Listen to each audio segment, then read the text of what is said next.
Hey guys, I just want to make a video about the various topics of the day. There's not a whole lot going on, so I don't think this will take very long.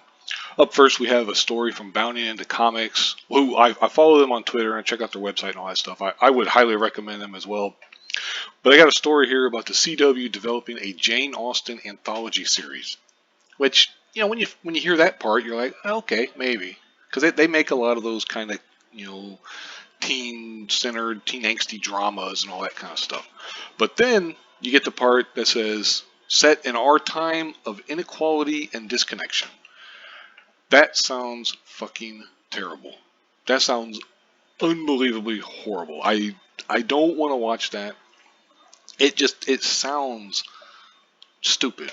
I don't care. Anyway, so that's a quick pass, but they can never get anything original. There's no creativity. They just gotta try to do remakes and rehashes of everything. So moving on. Now we got a story. Everyone's covered this, but talking about Boba Fett's ship, Slave One. They're changing the name to Boba Fett's ship. Now, personally, I don't think this story. First of all, it shouldn't even be happening. Like, if you're offended by the name Slave One, then there's likely something going on very wrong in your life right now. If that's what you want to focus on, that's what you want to talk about. Who really cares? Is a name going to bother you? They should just leave the name the same. Because, people have made the obvious jokes about stormtroopers and so on and such forth. And it's a bad idea. It's just dumb. All it's going to do is you're going to piss off some of the fans. It's just not worth it. Because no one's going to sit there and say, oh, well, I didn't like Star Wars before, but you changed the name, so I'm going to go ahead and watch it now. All right, so we'll move on past that. I always use DuckDuckGo. I'm not a fan of Google and all that stuff. Bing's okay, but I like DuckDuckGo. Anyway, so I just typed in DC Comic News. Let's see if they got anything here. No. Kevin Smith's DC Comic pitch was too dark. I'm not a big fan of Kevin Smith because the biggest problem I appreciate his optimism and his positivity and stuff, but everything is great. Everything is awesome. And it's like when you are that way, nothing is great. If everything's great, nothing's great. Because there's no differentiation. Anyway, okay, let's see. Nightwing director, blah blah blah, whatever. The problem with the DC movies is there's no, like, they lack the continuity that the Marvel movies have, which is one of the reasons why they were very much a success. Now it's hard to say where Marvel's going to go with their stuff now because there's all the talk of the MCU and all that kind of stuff. I think eventually that'll kind of correct itself and they'll go back to just putting the focus more on the characters, rather than, oh, we got to check the box for, POC, for woman, for this or that. Like, it's fine to have those, characters in the movies. I'm all for it, but not at the expense of, like, story, action, characterization, and all that kind of stuff. That's way more important. Okay, so let's move on. Doesn't look like there's anything decent. Oh, J.J. Abrams. Oh, uh-oh. That's not good. Fortnite. Okay, let's move on. So I typed in Marvel news. Of course, a lot of this, it looks like it's all about Black Widow. I think the movie comes out in like 10 days or something, I think. I'm sure a lot of the mainstream people are going to lavish praise on it. I don't know if it'll be any good. I don't think it'll do very well because, number one, it's a prequel. Prequels generally don't have a lot of success. First of all, I liked the Solo movie. I thought it was pretty good. But there's a lot of people who they weren't interested in it. They didn't want to watch it because it's a prequel. It happened years ago.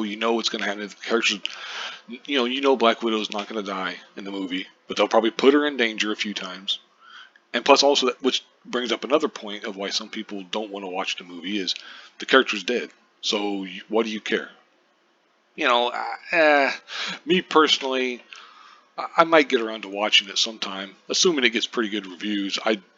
I won't be going to the movie theaters or nothing to watch it. I won't be paying, however much movie tickets cost around, your neck of the woods. But okay, let's see.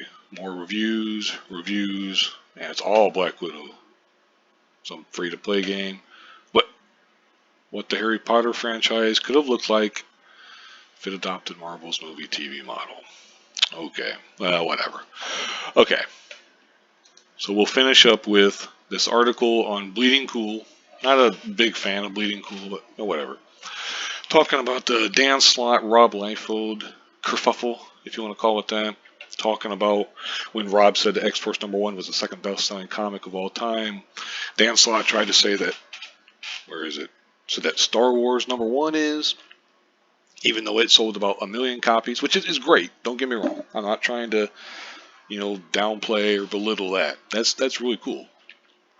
But X-Force sold like 5 million copies. And from the looks of it, he links to a Polygon article which claims all this. Now, if I remember that Polygon article, let's open it up.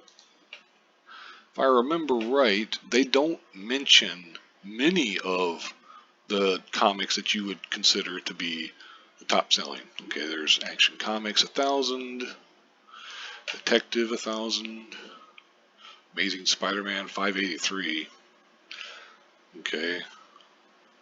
Secret Wars 1, Amazing Spider-Man #1. Where's the... Okay, they must be getting to the Todd McFarlane Spider-Man. I think Superman 75. Fantastic Four 60. What? Oh, because it was 9 cents. Okay, right. There is a Star Wars. Okay. And then they got X-Men #1. How do you not have X-Force #1 on here, though?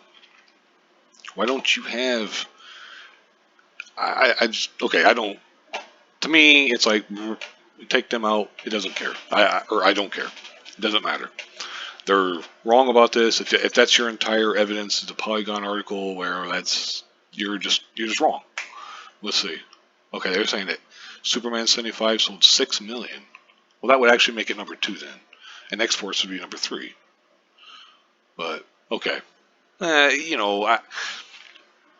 I think the gist of this is that a lot of them, they don't have, okay, the 10 best-selling American single-issue comic books of all time that we have hard data on. Okay, so they're basically saying that the others, they don't have the hard data on. But how come you have the hard data on X-Men #1, but not X-Force #1?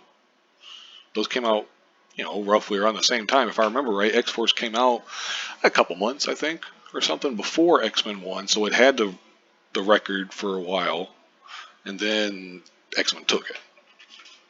Anyway, yeah, that's basically the gist of it.